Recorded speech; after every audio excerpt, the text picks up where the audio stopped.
Following up on its May 13th open house and meeting, the Somerville by Design team invited the community to a review of the Boynton Yards proposal and a look at what's on the drawing board for the D1 through D7 lots closer to the center of Union Square. Community members had a chance to preview the presentation by checking out the drawings, renderings, charts, and explanations covering the walls of the old post office in Union Square. Office of Strategic Planning and Community Development Director George Proakis was joined by Russ Preston, Design Director of the Principal Group, and Financial Analyst Carson Bice from Tischler Bice.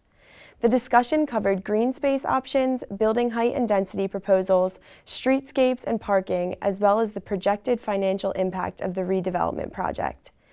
The meeting offered a lot of information, but left attendees with plenty of questions. Question 1. Can we step down all buildings on the street sides to maintain the character of Union Square and step up the sides that face the tracks and industrial sites? Interesting idea. We definitely can take a look at that. Union Square in its core, like right at the corner of Bow and Somerville Ave, or the D7 block where the Goodyear is today, those were historically 4-story, 5-story buildings. And a lot of our designs are trying to keep as close to that historic character without getting bigger than that historic character. Kind of reframe Union the way it looked.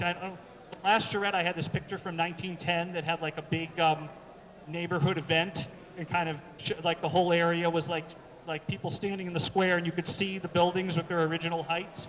And we tried to keep in the core pretty close to those heights so we could keep it more like its characters. Will the $70 million be bonded or TIF'd?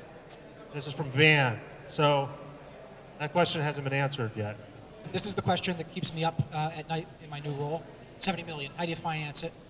The answer is, all the above sources. Carson's analysis starts with the very simplistic municipal bond, debt obligation bond, right? Or general obligation bond.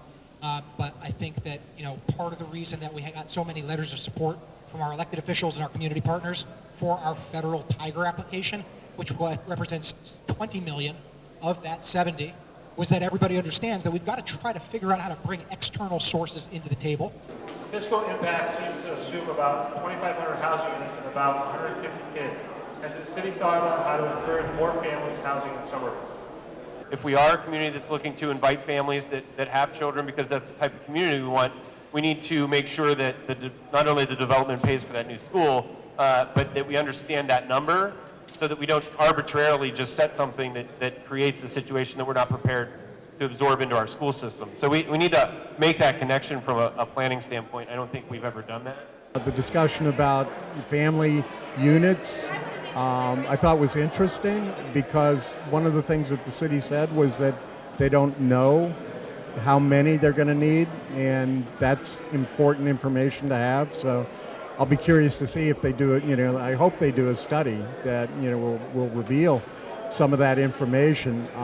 But I think that we really want, the people that live here in Somerville want to have a family-friendly environment. Well, I think we were inundated with an awful lot of material, and at times it got a little confusing. And I'm really going to have to look at the website on Somerville by Design, and also maybe reflect a little bit on the details. It's hard to see the trees for the forest. I learned that the city says that they're going to preserve the Concord Ave community space, but I'm curious as to how they're going to be able to preserve it during all the development that's going to be going on right next to it.